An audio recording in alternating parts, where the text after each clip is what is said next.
All right, I think we should probably get ourselves started. We're well over 160 people on the line, which is awesome and a little intimidating, but I'm glad there's the interest.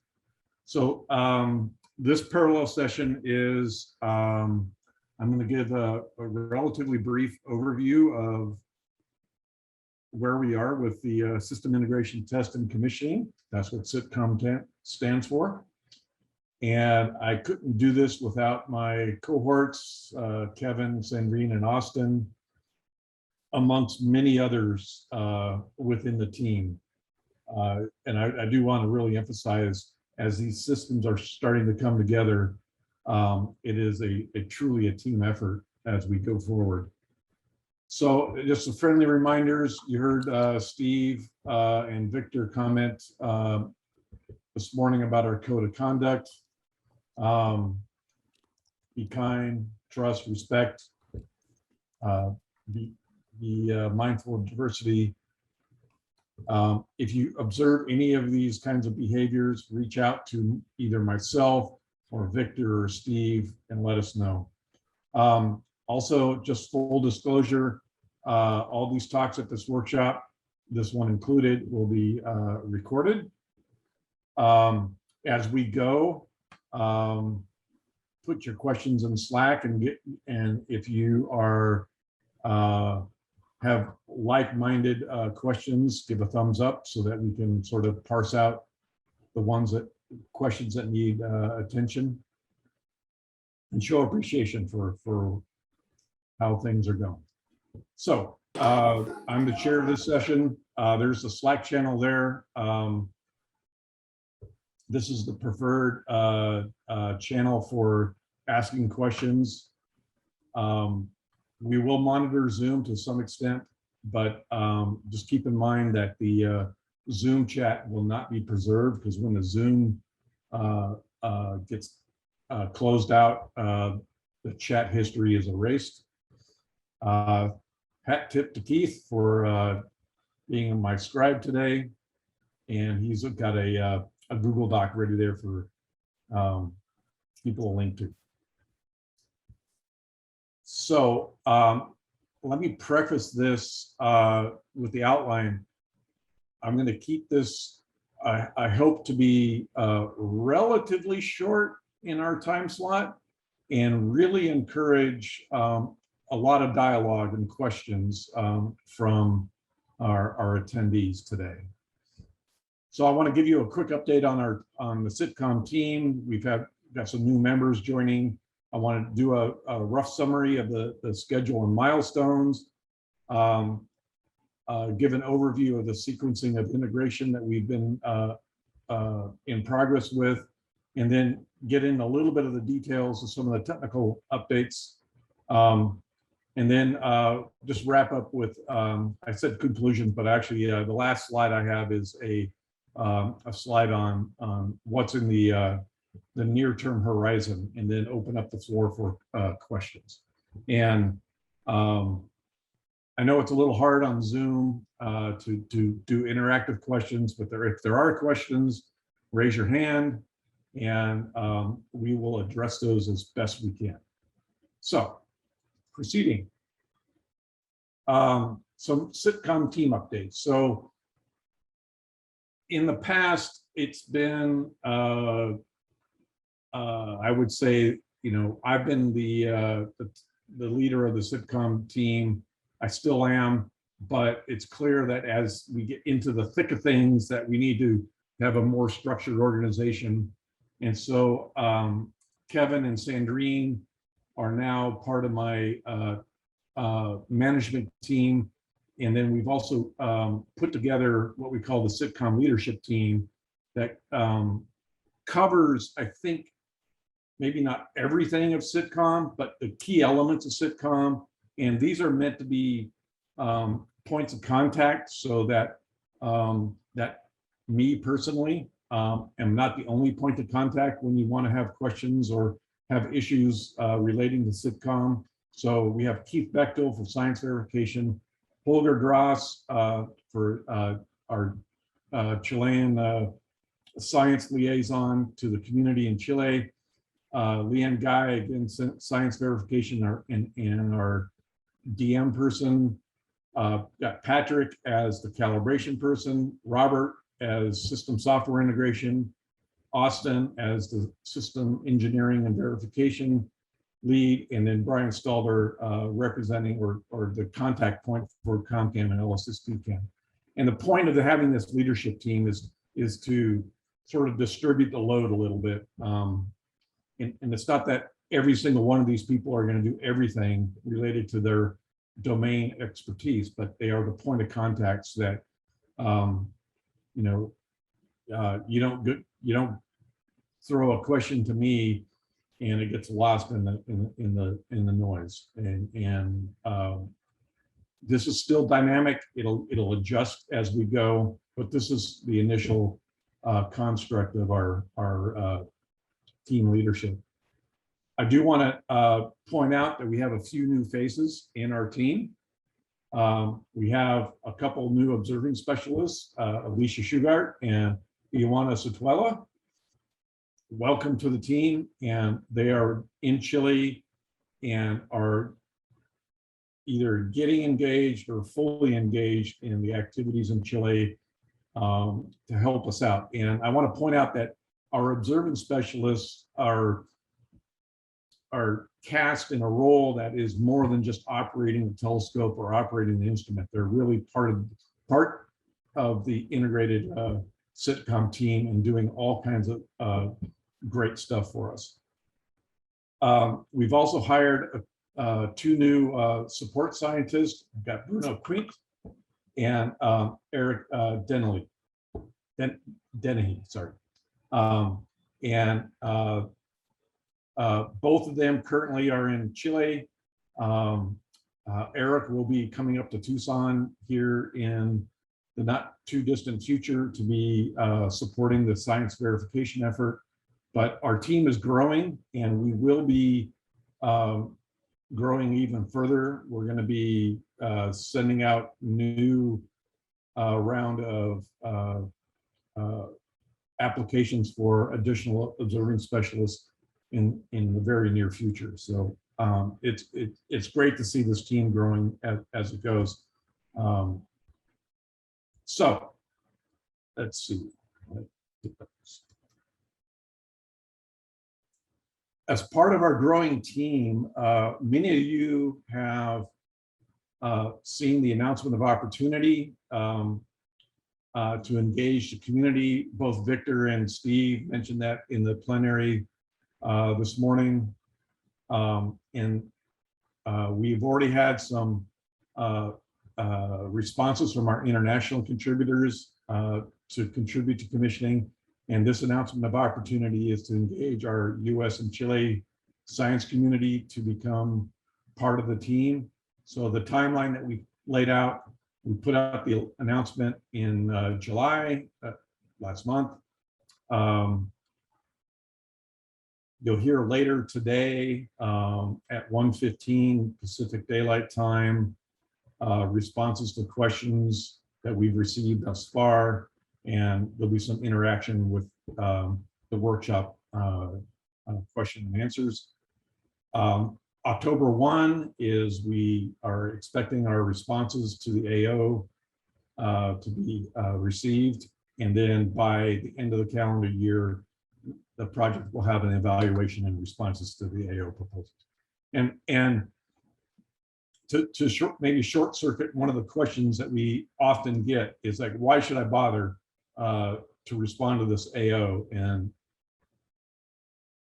this is an opportunity that opens a pathway for members of the community to really gain really intimate knowledge about the source, namely the technical, the hardware, data processing, and the quality of the LSST data that will come well before the first data previews and the data releases. So hopefully that's enough motivation for people to think hard about how they could use some of their time to contribute to the commissioning effort.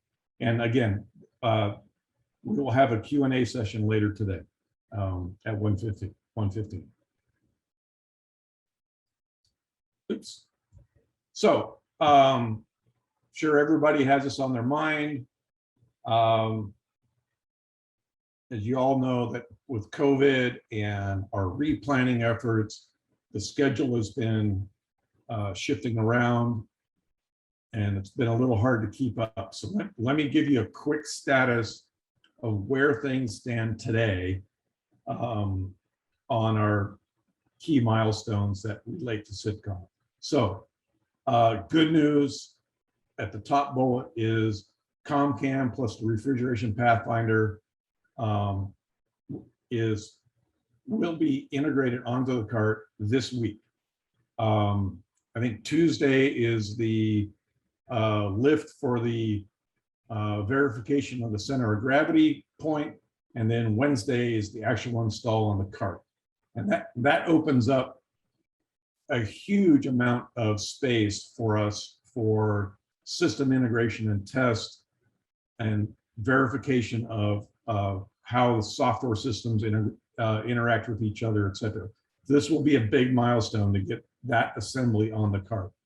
I'll have a few charts later on. Another major milestone is getting that whole cart assembly, the assembly that is currently set up on the cart, which will include the ComCam Pathfinder, hexapod rotator, and the camera cable wrap assembly. That's scheduled for early January of 2022, and that's being driven by the telescope mount assembly schedule. They need the camera cable wrap on the top end assembly to finish off their verification, but that also gives us in CITCOM the opportunity to re-verify again all the functionality that we've established at the service floor at level 3 at the summit, to redo that up on the top of the TMA where it will be this now becomes the operational verification. A year later, ComCam goes on Sky. And so why a year? A year is because there's the remainder of the telescope mount assembly verification, and then our own CITCOM verification of on telescope mount system performances, and then the integration of the actual glass mirrors in their cells and getting those onto the telescope mount assembly. So between January 22 and January 23, that's what's happening. And then Ellis's TCAM, the science camera, goes on Sky essentially roughly 6 months later, July of 23. And then a few months later, the science verification surveys start. And then this leads us to our earliest completion date of January 2024. The project still holds 6 months of contingencies so that these dates can move around, mostly to the right. And the final schedule now has 2 months of sustained observing with Ellis's TCAM for science verification. You'll see that here in the next chart, I believe. There we go. So you've seen this picture before. So starting in January 23, we'll begin the technical INT with ComCam, and this will be interspersed between technical required activities and opportunistic science observations or science-like observations. And then that follows with another 3 months of integrating technically Ellis's TCAM, and then finishing off with our science verification surveys. So what's new on this chart that you may have not seen before, that you've heard about, our data previews that I believe are going to be talked about in more depth in another parallel session. But there's data preview 1, which will be the release of ComCam data. So that all the science-like data that's obtained with ComCam will be incorporated into data preview 1. Then data preview 2 combines the science-like observations with LSST cam along with the science verification surveys. And I am remiss in not putting dates down here, but basically the plan is that 3 months post completion with ComCam, DP1 comes out, and then 3 months post science verification surveys, DP2 comes out. And these all predate the earliest data releases, so that gives the community an opportunity to get some experience with LSST-like data.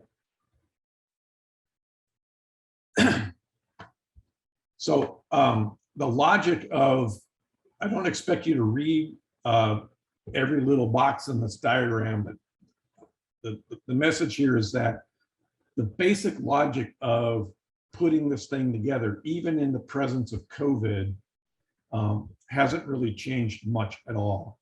And I will highlight later on that essentially all of these boxes that I have illustrated on this diagram are being worked on actively as we speak. And we're making progress pretty much across the entire logic diagram here. But we start with component testing, and then we are deeply involved right now in early ComCam and software systems integration. We have the M1, M3 mirror thermal control that's being developed as we speak. We're still awaiting the TMA to be completed before we can start doing on TMA testing. Mirror cells to integration follows that. And then the integration of the mirrors on the TMA. That starts the active optics testing with ComCam. And then we finish off with the integration of the science camera and science verification. So over the last year or so, I view this as we've been deeply engaged in spite of COVID, integrating the parts. And this is just sort of a montage of everything that's been going on between the summit facility that you see on the upper right. Huge amount of progress has been made. We actually now have a dome enclosure. The mount, the major components of the mount, that's the top middle picture, has been assembled on site in Chile. We are now into the phase of running electrical and plumbing and all the support utilities that are needed to run this thing. So that's been really good. Our network systems are coming to place. The control software is coming to place. Mirror systems. So the lower left, or sorry, lower right, you see in this is the view of the level 3 on the summit facility. Not too long ago, what you see at the bottom left, that's the ComCam assembly getting ready to be installed. Then immediately above that is the hexapod rotator and the central integrating structure that puts ComCam and everything on the top end of the telescope assembly. Above that, you see our secondary mirror cell system. And then to the right, you see the M1, M3 mirror cell with the surrogate mirror. And those funny patches you see are the result of proof testing the coding process that was done just prior to this picture. So a lot of things are happening at the Piecewise component level to bring the system together.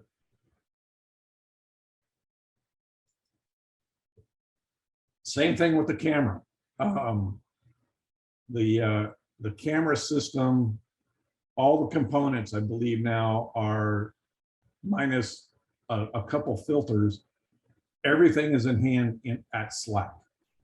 So all the rafts have been integrated. We have an integrated focal plane. I believe this week is a critical lift at Slack to put the cryostat with the utility trunk on the optical test bench to conclude the electro-optical testing of the full assembly. So that's a major milestone as well. That's happening this week. I think the lift is scheduled for Wednesday. But filter exchange system, the French team was recently at Stanford to verify and make sure that it's functioning correctly after delivery. So the Piecewise components are all in place and ready and in process of being integrated, which is exciting news. I think largely I would conclude that the major hardware elements for Rubin Observatory are basically done. There's a lot of detail work that still needs to be accommodated, but there's nothing major left to do. And as we all know, the devil is in the details and getting it all put together and making it work.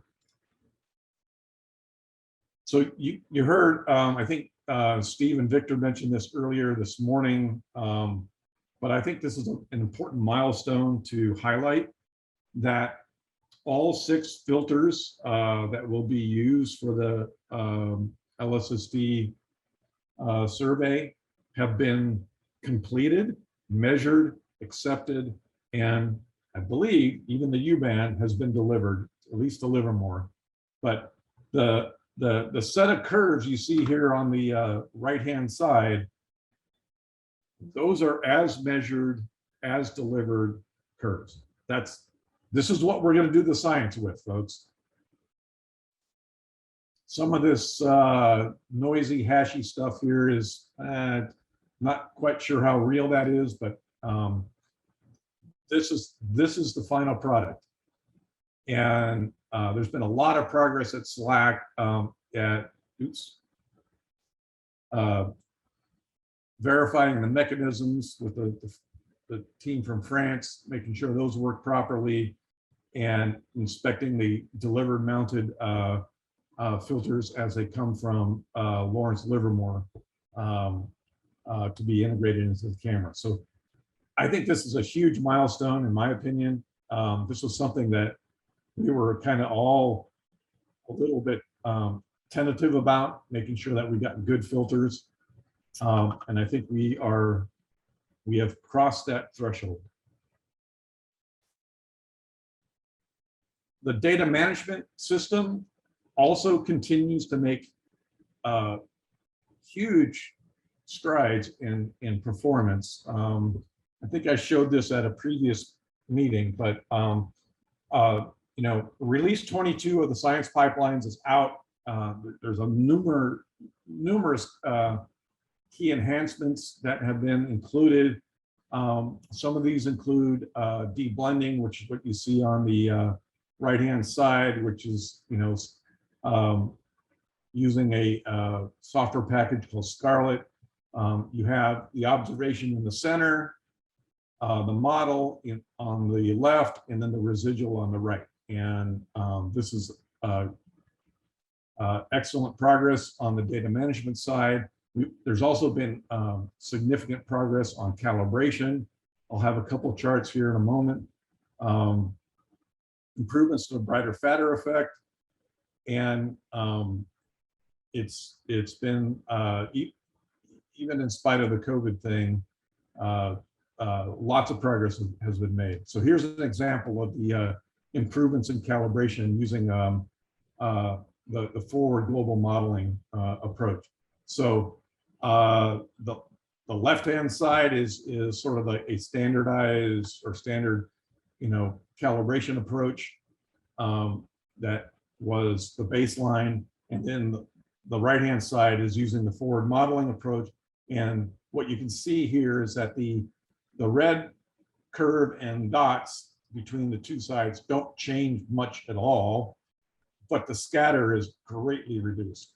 So the precision of the photometry has been improved, and this is being tested using data from Hypersa Prime camera.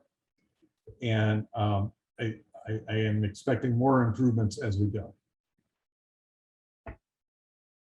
Again, logical progress. Well, not sure why I have this twice, but let me walk through some of these, some of the activities in each one of these boxes, not each in one, but some of the boxes here, just to highlight some of the activities that are underway. And also I would, as I go through some of these highlights, please think in your heads about questions you might have, you would like to ask me or any of the sitcom team that's in attendance. So integrating the systems. So I cover some of the piecewise components. Oxtel has been a key element in really driving us to think about integrating the observatory as a system, albeit that it is a small component relative to the main system. All the software and all the interfaces that are in Oxtel are largely in common with the main telescope. So controlling through the OCS, the TCS, environmental awareness systems, camera control systems, data management control systems, etc. These are all part of, all those same interfaces will be part of the main telescope. So Oxtel is giving us, well, it's not giving us, it's, in some ways it's forcing us to get all these interfaces worked out and debugged as we push along. It also is serving as a sort of a role model for getting some of our operational observing procedures and protocols in place.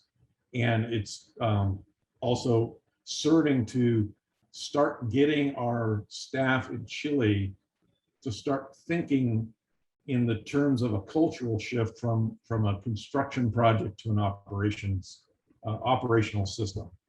And we're not there yet, but the process has started.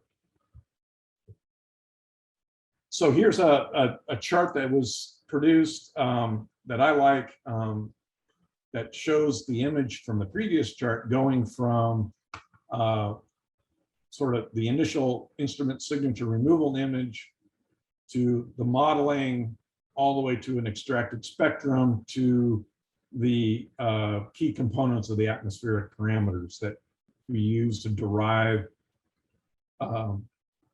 the transmission function of the atmosphere, which then is subsequently applied to the calibration of the photometry. So this is an example of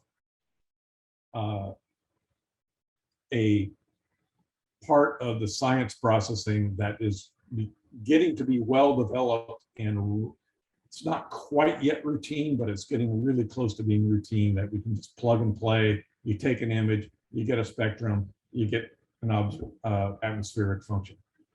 So that's good progress there. On other elements of the calibration system, the in-dome flat field screen has taken shape. You see pictures on the right-hand side of the panels of the dome screen that will be later installed down in Chile. They have been coated and boxed up and shipped. So they are presently in Chile waiting for their installation when the dome is ready. And then in Tucson, the illumination system is being integrated and tested with the laser light source and evaluated for its alignment and uniformity performance. So that's also good progress that's being made. Back to the summit. You saw that picture before with the hexapod rotator, integrating structure, M2, M1, M3, and the camera cable rack. So a key activity that's been going on for most of this year, if not all of it, it has been getting the software to communicate and interact with these systems in a reliable and deterministic way. So we got software from vendors. Some of that software had to be modified to better interface with our control systems. Many of those efforts have come to conclusion, and right now, Sandrine and company have been testing these components with the open loop. So that's basically lookup table based simulations of the active optics to make sure that commands that would come from the lookup tables go to each one of these systems, and each one of these systems responds properly.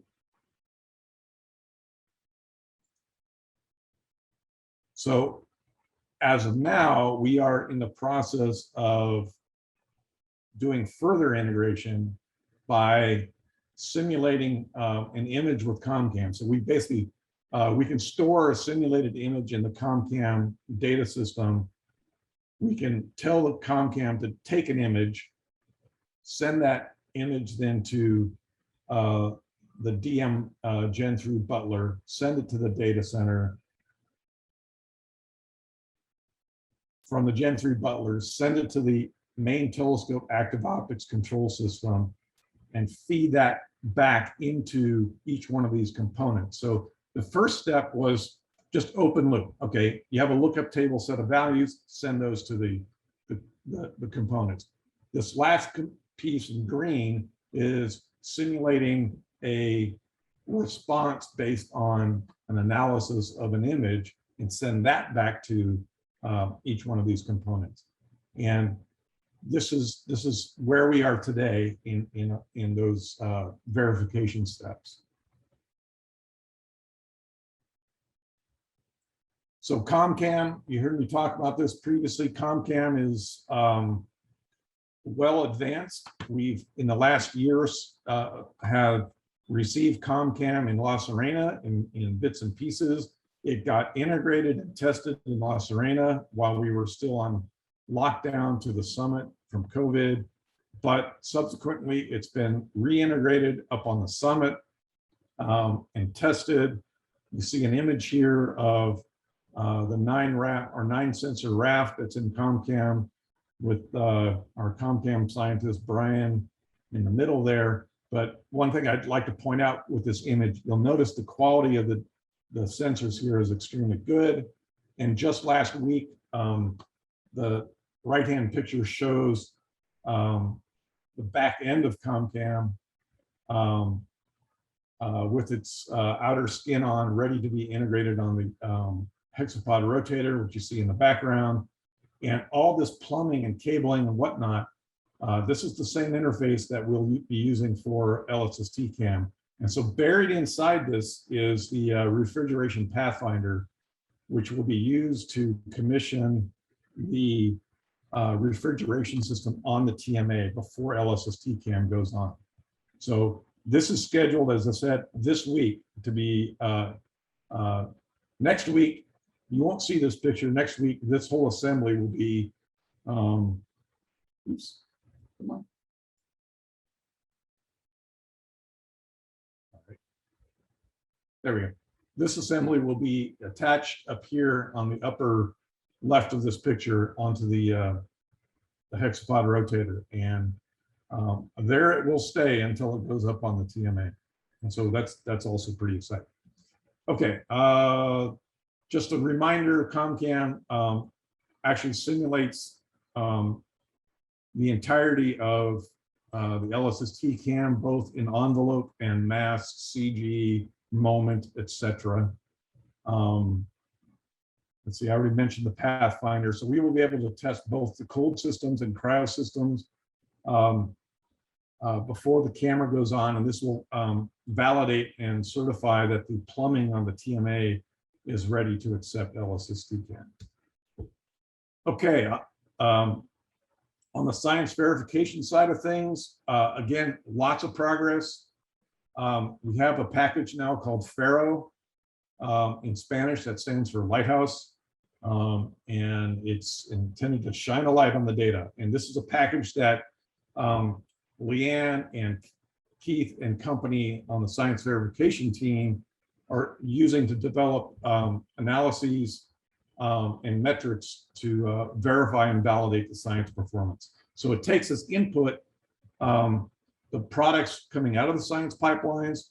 Outputs are scalar metric values, and it's designed for a range of analysis contexts, from just individual sensors to large chunks of data at survey scale.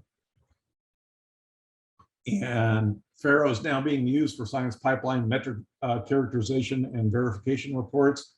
You can see that in this link here. There's an example here on the right of it's a relatively simple example of a metric of full width half max, but this is done using the output of the science pipelines with hypersupreme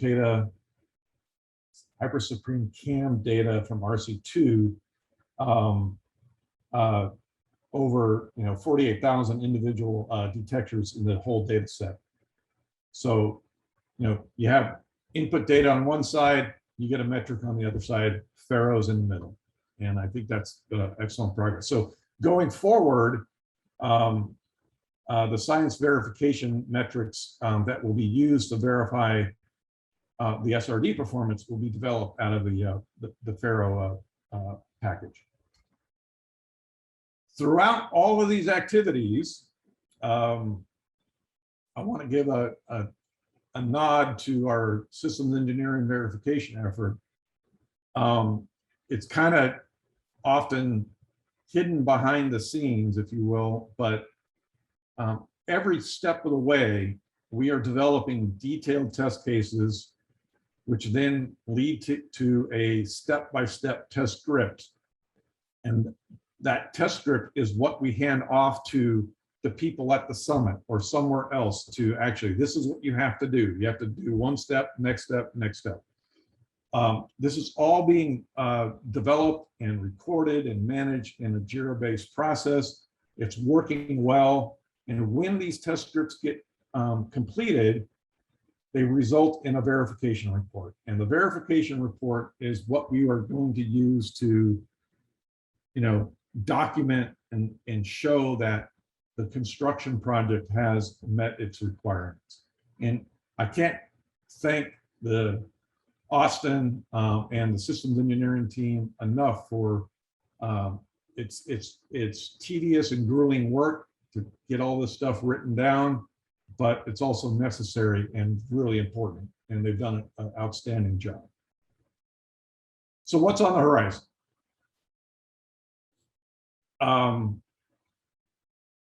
Coming up, we have ComCam going on the telescope. We have the refrigeration pathfinder going on the telescope. Camera hexapod and the mirror surrogates are all going to be going on the telescope in the next, let me see, I'm trying to think of the schedule. Things will get interesting by the end of the calendar year, let's put it that way. And we'll start doing pointing testing with the actual telescope mount by the end of the calendar year. Shortly after all of these intermediate tests are done, then we start transitioning over to the actual glass on the TMA. So we will move over to M1, M3, and M2 and get the real glass on the TMA. And again, that's by the end of the calendar year next year. And that's when we actually start getting real photons down through our system, and the rubber really hits the road. And then thereafter, then it's going to be commissioning with LSST cam. And I think this is my last chart, and I will stop and pause and entertain questions as they come.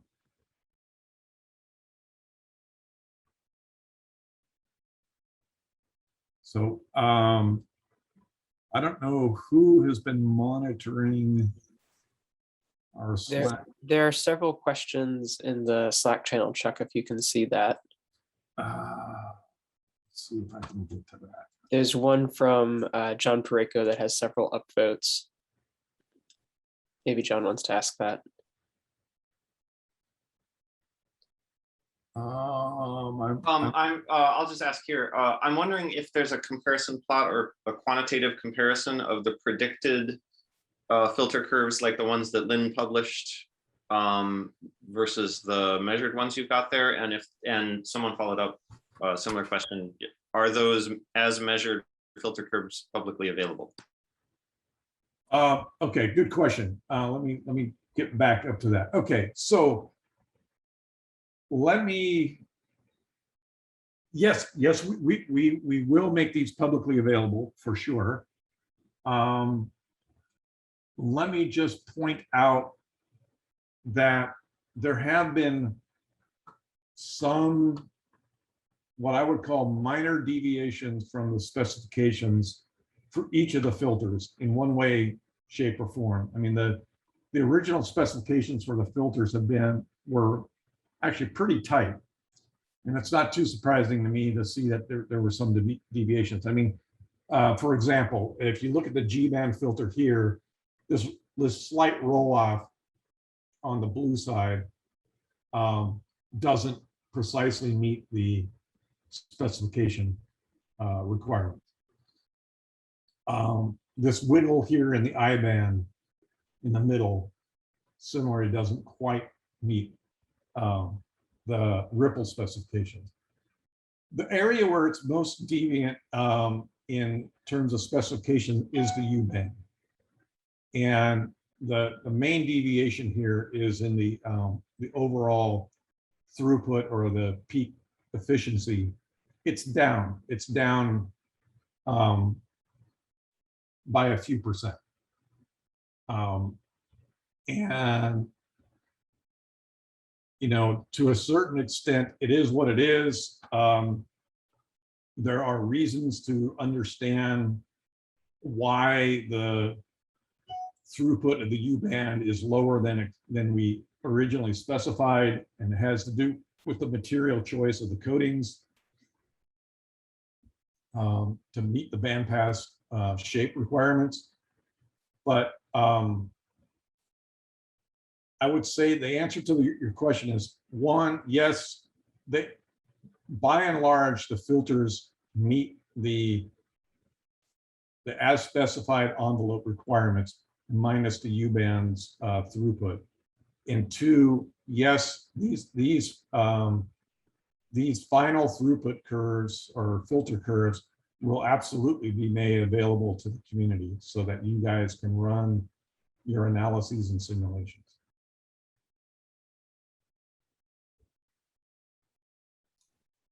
Related to that, Chuck, Yep.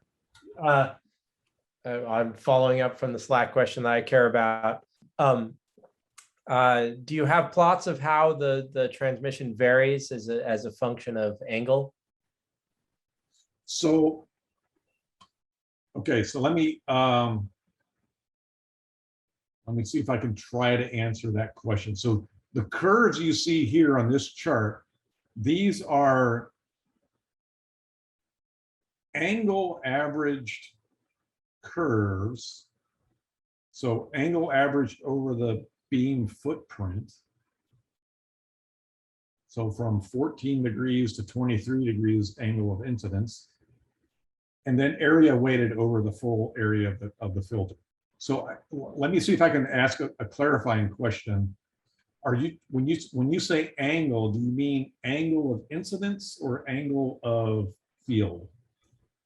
I mean, in the end, we care about, you know, when it gets down to the detector, how the effective throughput changes as a function of position. But yeah, that's the. Yeah, so I don't have a chart on this, but yes, we the vendor measures, I think it's like 157 individual points across the full aperture of the filters. to come up with this area weighted average. So we have a measurement for every one of those points. And then, so that's what we get from the vendor. And then that said, during commissioning and operations, we have calibration equipment designed specifically to measure the spatial variation of the filter responses over the field of view. And those will be continuously updated to monitor any, variation over time of the filters throughout the 10-year survey. So do we have that data? Yes. Is that data readily available? Not yet. Will that data be made readily available? Yes. So please be patient, but there's no secrets here.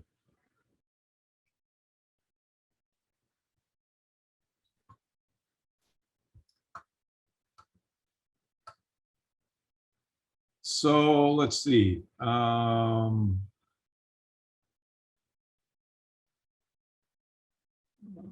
What other questions do we have on Slack? There's one from David Buckley. Are the mirror surrogates just for mass simulation? So the answer to that, David, is yes and no.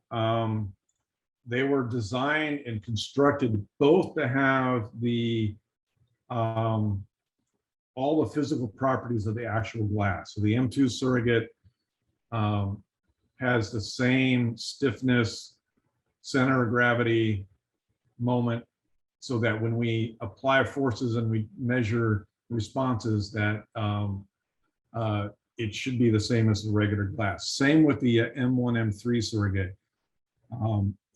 It was designed to have the same stiffness, structure, all the interface points as the actual glass mirrors, so that when we are testing the active support system, that the reactionary responses should be the same as what we would get with the actual glass.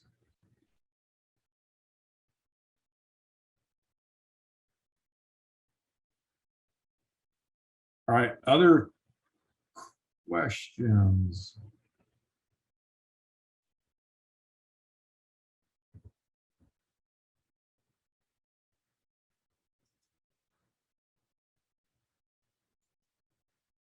Keith, am I missing questions? There's several in the Slack channel. Okay, why am I not?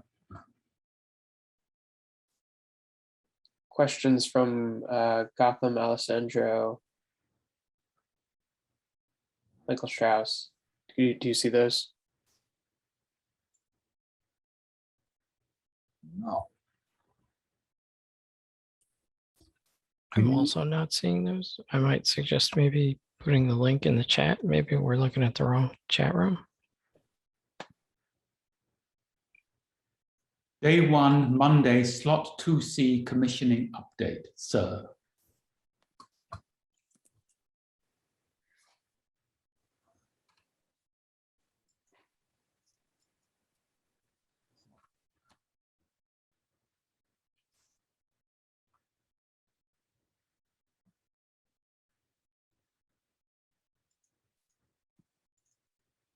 We could also ask one of those individuals to ask the question.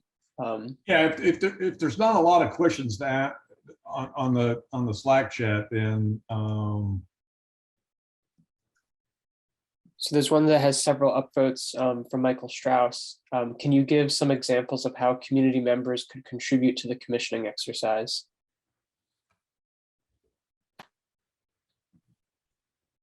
yeah, so Keith, you might help me out on that one too.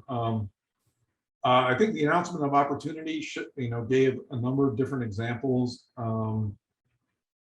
The construction project is going to be focused on verifying requirements and then extending the data analysis into the realm of characterization, understanding the subtle properties of the data beyond just checking off a box that a requirement's been met is where one area where I think the community can really contribute. Other areas is, and related is, this is one of my favorite topics for the community to get engaged in, is working with the project to look at the properties of the data coming out of the science pipelines relative to technical telemetry that the observatory is producing, to start getting a handle on correlations and systematics between how the observatory is technically performing and the performance of the output of the science pipelines. I mean, that's pretty hand wavy and almost motherhood, but it's an open playing field if you think about it on that score. I don't know if that answers your question, Michael, or not, but I think I was looking to start that conversation and sort of see how everything that you've described fits into the call for community input. Yeah, so that's why we gave I don't know, 15 or so examples of possible contributions, but it also, the specifics of the generalities that I just mentioned, Michael, kind of depends on what science you're trying to do, right? So if you're interested in stellar photometry, you might dig in to the data in a different way than if you were interested in galaxy morphology or something like that. Sure.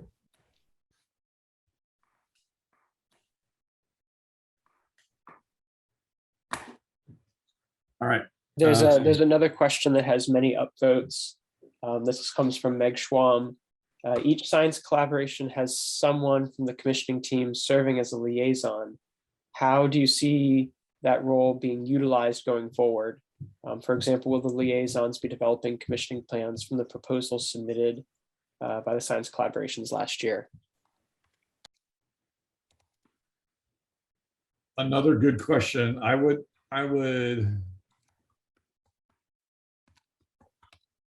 expect for us, or intend for us to keep these science collaboration liaisons engaged in this process. If there were coherent responses to the announcement of opportunity from the science collaboration, the liaisons would be that conduit. I don't know, Keith, you and I we'll have to figure this out. But we're going to have several groups of people that we will interface with during commissioning between the project and the community. I mean, there's a science advisory committee that Michael leads and has a science collaboration representative on it. And then there's these science collaborations commissioning liaisons, and we will engage all of those people in figuring this out. I mean, I have to admit, I haven't worked out all the details on exactly how those interactions would unfold, but be sure that there will be engagement. And I don't know, Keith, if you wanted to add anything to that. Yeah, so there'll be a dedicated parallel session tomorrow regarding the input and interaction with the community regarding plans for on-sky observations during commissioning. So we can talk more there. I will say that this process for the commissioning announcement of opportunity, this was developed in more detail following the establishment of the commissioning liaisons. And so this was somewhat of a change in the model. And so I think, as Chuck said, we definitely want to keep the commissioning liaisons involved, but exactly how to do that is something that we need to probably talk about more and give a better answer. It's an important question, so thank you for raising it.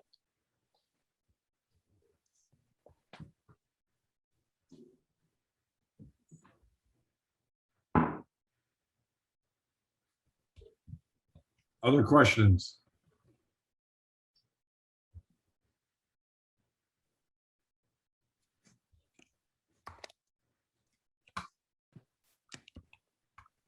There's one recent from Rob Seaman.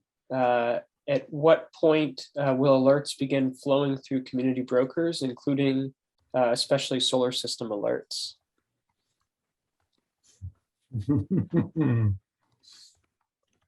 That's a really good question, Rob.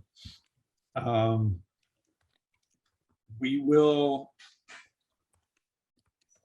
have a limited amount of alerts produced out of the commissioning data.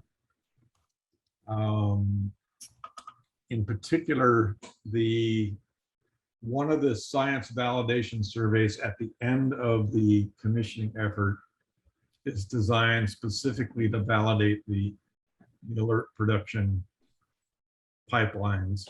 And those alerts will be pushed out through the interface to a number of brokers. I don't know if Leanne is on. I am. She probably has much more information about the number of brokers that will be available at that time. But then the spool up of regular alerts, like every single exposure alerts, will happen during the first year of operations. They won't happen at day zero, and it will be ramped up over time. And so by the end of the first year, we would certainly be in every exposure has a set of alerts. I think that's a fair summary. Leanne? Yeah, hi, thanks, Chuck. That's a good summary. I might just add a couple more points. This is going to be discussed in the alert broker session that's coming up later this afternoon, which will be chaired by Eric Belm, and I'm pretty sure he's got some co-chairs, but I forget who they are, I'm sorry. We have just recently been through a process of selection for LSST community brokers. The selection is complete, the decisions have been made, and I think Eric's going to announce all of this in the alert broker section. I'm not sure I want to scoop him. We'll go this afternoon. But we are starting now to work with those brokers on how we will ramp up and test the alert distribution system during commissioning so that we're ready to go into working with alerts and brokers in year one. What we have said in the past, just to go back to Rob's question, try to address exactly the points that he asked. He asked, when will the alerts begin flowing through community brokers? We have said in the past that during commissioning, we would make alerts from the commissioning data available with some latency. So they won't be coming in real time off the commissioning efforts. They won't be transmitted with 60-second latency as we are required to do in operations, but we will in some way make those alerts available to brokers so that the brokers can begin commissioning with LSST alerts. By DP2, which will include the science, the data that is collected as part of the science verification validation surveys, we should have alerts flowing out to brokers, but possibly still with some latency. We won't have solar system alerts for DP1. We will have alerts with some latency, other alerts, but they won't be solar system ones. You won't get anything from the solar system until DP2, at least.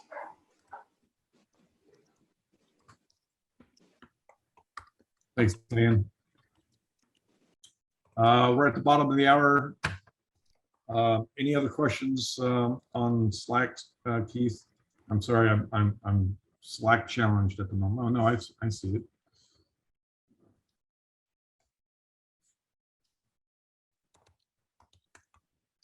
All right, I think that brings us to the conclusion of this parallel session.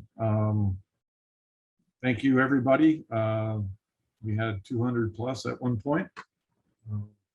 Pretty amazing. I hope this was informative and useful for you guys. And we'll see you on another session.